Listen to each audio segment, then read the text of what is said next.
I'm sitting here thinking about some of the worst financial mistakes that I've made over the course of my life that prevented me from being able to get where I wanted to be much faster. So in today's video, I'm going to be going over a few of those items in the hopes that it'll prevent someone from making the same mistakes. The first item is how I went about funding my education. I got started with college late.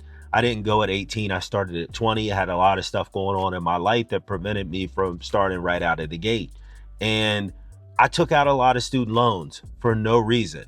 I saw it as quick money, free money, money that I never had that I could actually use to go out and do things with. And I think I may have even bought a used car with it that I paid like $2,000 for, paid books and lab fees, and had a little bit of money left over to kind of go out and do whatever I wanted to do.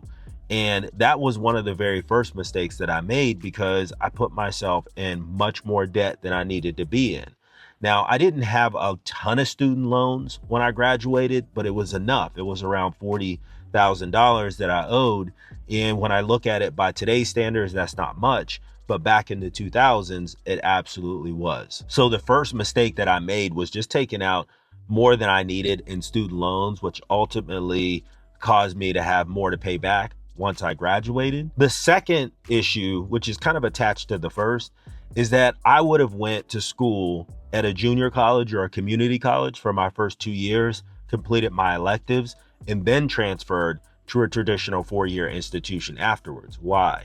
Because I could have went to community college or junior college for a fourth of the price that what it cost me to do my entire 4 years at a traditional institution. So again, I go back to, it cost me around $40,000 to get my undergraduate degree. I could have cut that cost in half if I had went to a junior college or a community college and then not taken out so much in student loans over the course of my college career. The third financial mistake that I made that kept me down was I got credit cards. I got into credit card debt. I was just doing a collaboration video with Rail Car Shows. I believe that video is going to be dropping here in a month or so. And we talked about being in credit card debt and how credit card debt cripples you and puts you behind the 8 ball from a financial perspective. And that was something that happened to me early out of the gate as a young college kid stepping on a college campus. For the very first time, I was able to charge and buy things that I never could before.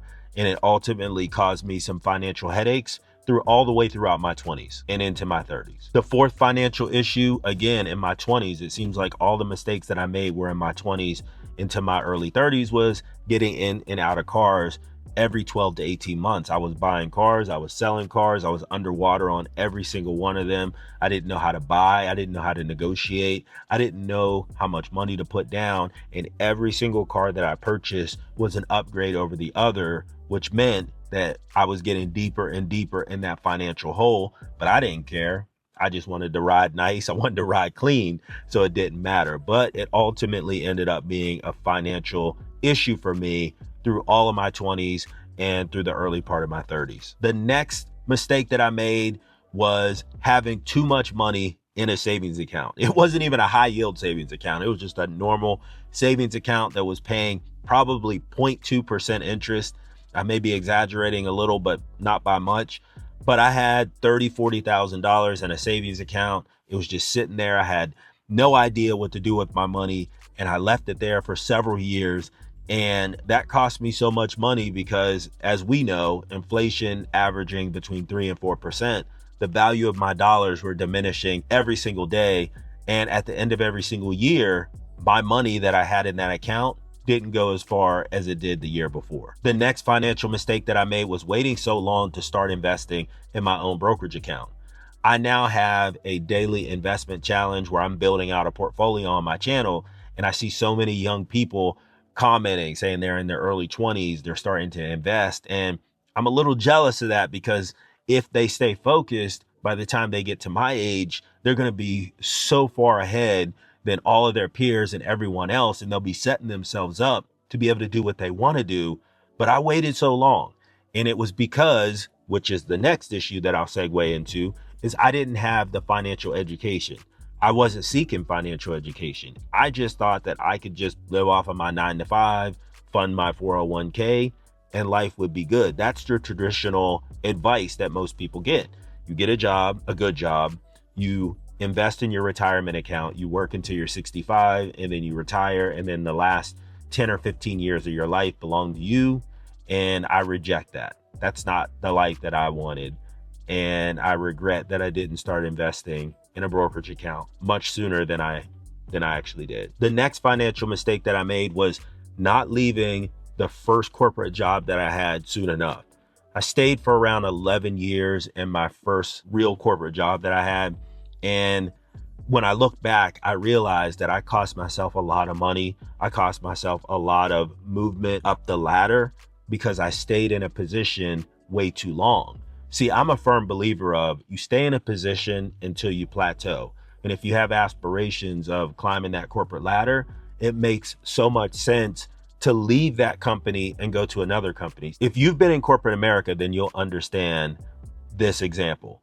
You're at a job, there's a role that's higher that you want to go get. And maybe you don't have the experience. You don't think you have enough experience to get it.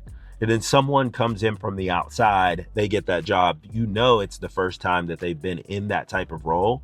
But the fact that they left their current company to come to this company, it allowed them to get that new role, which allowed them to make more money. Look, if you want to make more money in corporate America, you are going to have to leave and change companies. It's just a fact. And that was something that I didn't realize early out the gate. So like I said, I was just sitting here thinking about some of the worst financial mistakes that I've made over the course of my life. And those are the ones that come to mind as I'm just sitting here hanging out. Leave a comment down below. What are some of the worst financial decisions or mistakes that you made over the course of your life? How did it impact you? And more importantly, were you able to get yourself back on track financially?